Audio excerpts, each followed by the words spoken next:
Welcome to the deep dive. Today, we're jumping into a really interesting city.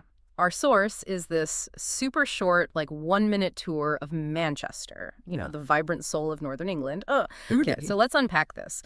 The mission really is to pull out the key stuff, the culture, the history, the modern vibe from this, well, incredibly brief look. Yeah, it's a fascinating challenge, isn't it? Squeezing a whole city into 60 seconds. Mm. But what jumps out, I think, from this particular tour is how it really emphasizes Manchester's unique mix. Mix. Yeah, calls it a perfect mix of history, innovation, art, and energy. And that feels, quite deliberate, not just buzzwords. Right, right. And that history bit, it hits you straight away. Birthplace of the Industrial Revolution. That's pretty major. Huge. It even points you to the Science and Industry Museum, which houses the world's first passenger railway station, doesn't it?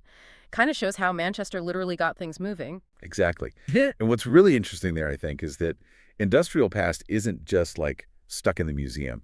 It feels like it's baked into the city's character. Yeah.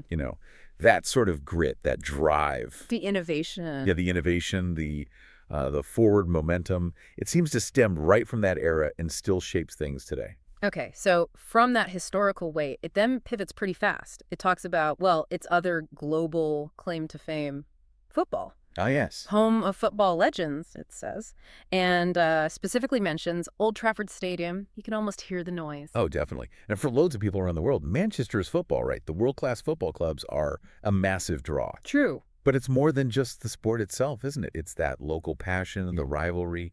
It's a huge part of the city's identity on a global scale. People feel connected to that. Yeah, makes sense.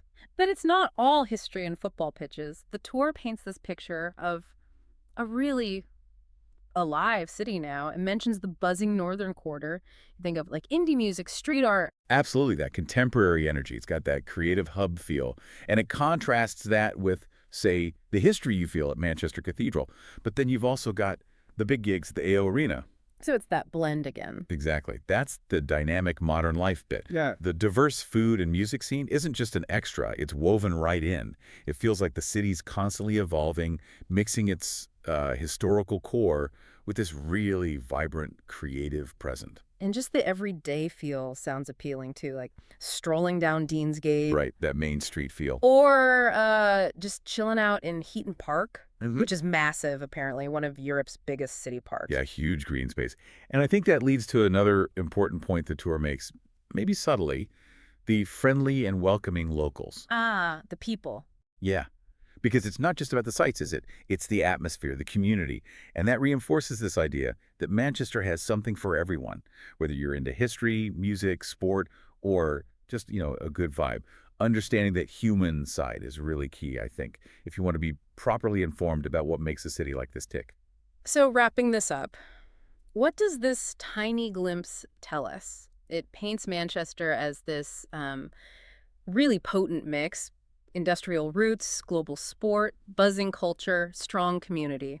Yeah, a city that feels both deeply historical and very much alive and looking forward. Definitely. It makes you think, though, given that powerful history, birthplace of the Industrial Revolution, soul of Northern England, how does a city like Manchester keep reinventing itself today? Attracting new stuff, new people, while holding on to that deep identity. And what does it really mean for a city to be called the soul of a whole region? Mhm. It's quite a claim, isn't it? Something to ponder.